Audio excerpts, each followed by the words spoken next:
발람의 계략으로 이스라엘 백성들은 미디안 여자들과 음행을 저질렀습니다.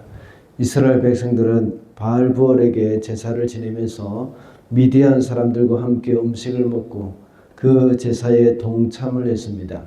그리고 바알부올에 행하는 제사의식 중에 하나인 음행을 저질렀던 것입니다. 이 일이 하나님의 진노를 불러오게 했습니다. 하나님은 연병을 일으키셔서 이스라엘 사람 24,000명을 죽였습니다. 발람이 하나님의 뜻으로 인해서 이스라엘을 저주할 수는 없었습니다. 그래서 꾀를 내어서 이스라엘을 해롭게 할 수 있는 방법을 알려주었던 것이죠.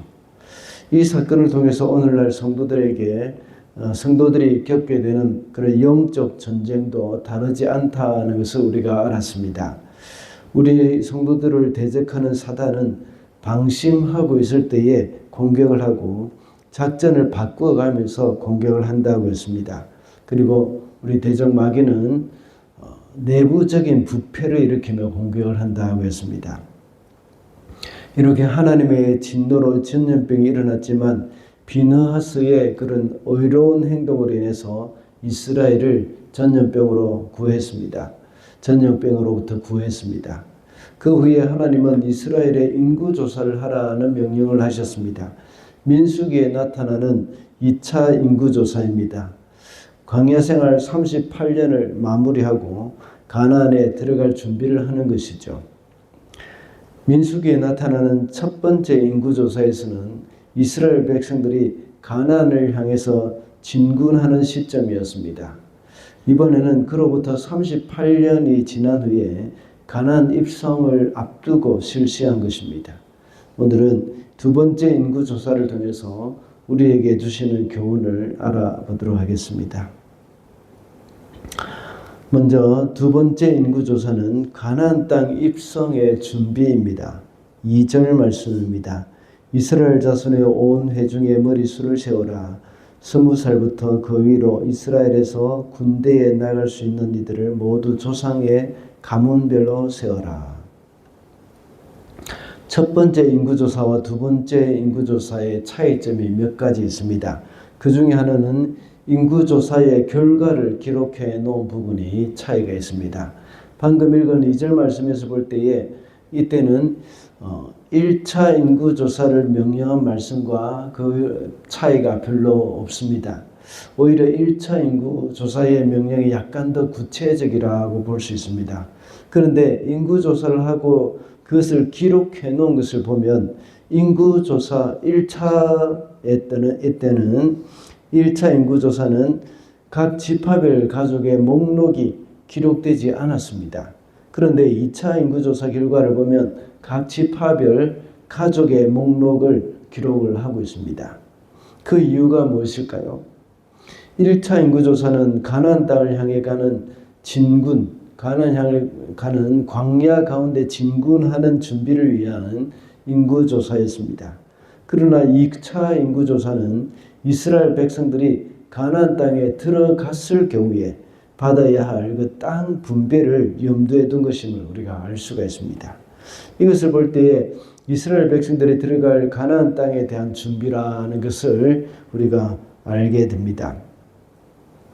물론 이것은 하나님이 지시하셔서 인구조사를 한 것이지만 이것을 통해서 하나님이 주시기로 하신 그 약속의 땅을 얻기 위해서 그들은 미리 준비한 것입니다. 하나님이 약속하신 것을 받을 준비를 하라는 말씀이죠. 하나님이 주실 것을 믿고 이제 준비를 하는 겁니다. 하나님이 우리에게 약속하신 것이 있다면 우리는 그 약속에 대해서 어떻게 생각해야 하겠습니까? 그 약속하신 것을 반드시 이루어 주실 것이라는 것을 믿는 것이죠. 그리고 그 믿음으로 행동하는 것이 우리에게는 필요한 것입니다. 하나님이 이스라엘 백성에게 가나안 땅을 약속하셨다면 그들은 그 약속의 땅을 받을 준비를 해야 합니다. 그래서 그들은 인구조사를 하면서 그 약속의 땅을 받을 준비를 하고 땅을 분배받을 준비를 하는 것이죠. 그렇게 할 때에 그들의 가문별로 그 가족별로 숫자대로 그 땅을 넓이가 결정이 되는 것이죠. 우리도 역시 곧 받을 영원한 본향이 있습니다. 그것을 받을 준비를 해야 합니다. 하늘의 영원한 집을 받을 준비하는 사람은 이 땅에 있는 것을 가지지 못했다고 해서 억울해하지 않습니다. 광야를 지나는 과정에서 광야의 땅을 한 평도 받지 못한 것에 대해서 불평하거나 원망한 사람은 없었을 것입니다. 우리도 역시 이 세상은 잠시 지나가는 그 광야의 길과 마찬가지입니다. 여기서 우리가 어떤 미련을 두고 이곳에서 내 소유인 것이 없다고, 내가 소유한 것이 없다고 서운해할 필요가 없습니다. 왜냐하면 천국에 가면 내 집이 있을 것이기 때문입니다. 우리는 두 번째 인구 조사를 통해서 우리가 가야 할 영원한 본향에 대한 준비를 해야 한다는 것을 우리는 알 수가 있습니다. 둘째로 두 번째 인구조사는 백성의 연약함을 상기시켜 줍니다. 9절과 10절 말씀입니다.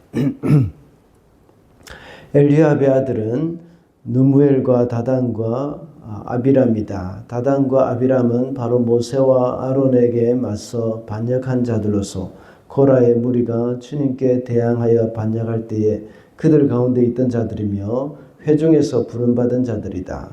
땅이 그 입을 벌려 고라와 함께 그들도 삼켰다. 그 무리가 죽을 때에 불이 사람 250명을 살랐는데 그들은 본보기가 되었다.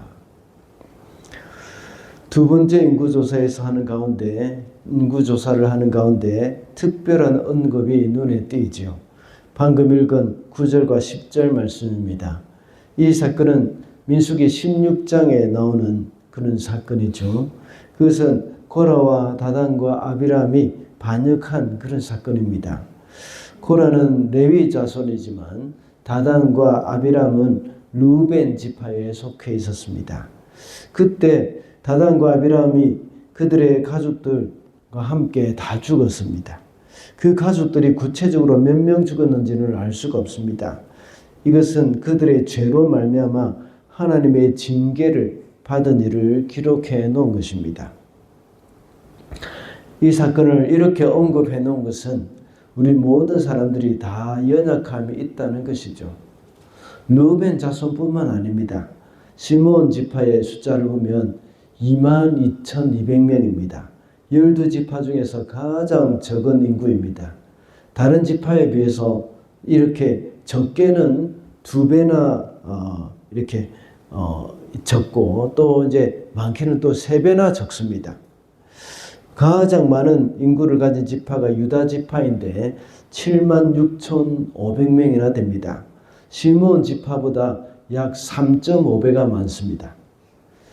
시므온 지파는 1차 인구조사 때는 59,300명이었습니다. 시므온 지파가 왜 이렇게 인구가 적어졌을까요? 그것에 대한 대답은 지난 시간에 살펴본 25장에서 미디안 여인들과 음행 사건에서 찾을 수가 있습니다. 민수기 25장 14절에 보면 시므온 지파 살루의 아들 시므리가 바알볼 사건의 연루가 되어 있습니다. 시므리는 시므온 지파의 한 족장의 아들입니다. 이런 정황을 볼 때에 미디안 여인과 음행을 하고 또 바알부올에게 예속된 그런 사람들의 대부분이 바로 시므온 지파였다는 것을 알 수가 있습니다. 이 사건 때문에 연병으로 죽은 사람의 숫자가 24,000명이었습니다. 대부분이 시므온 지파였던 것이죠. 이번 인구조사를 통해서 시므온 지파의 인구가 이렇게 많이 줄었다는 것을 우리가 알 수가 있는 것입니다.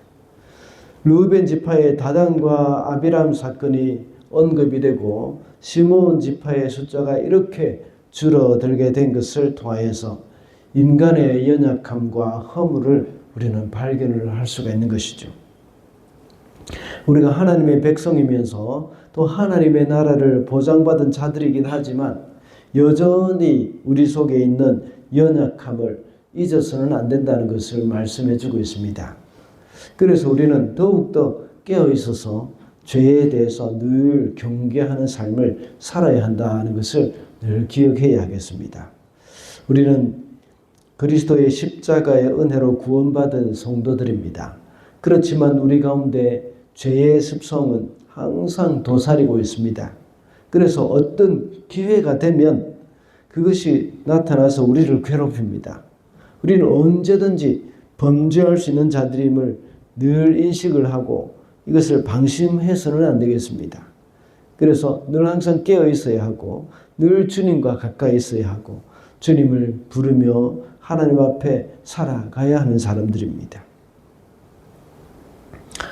오늘 민수기에 나타난 2차 인구조사를 살펴봤습니다.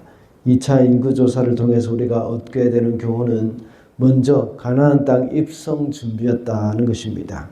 그리고 백성의 연약함을 상기시켜 주는 것이라고 했습니다.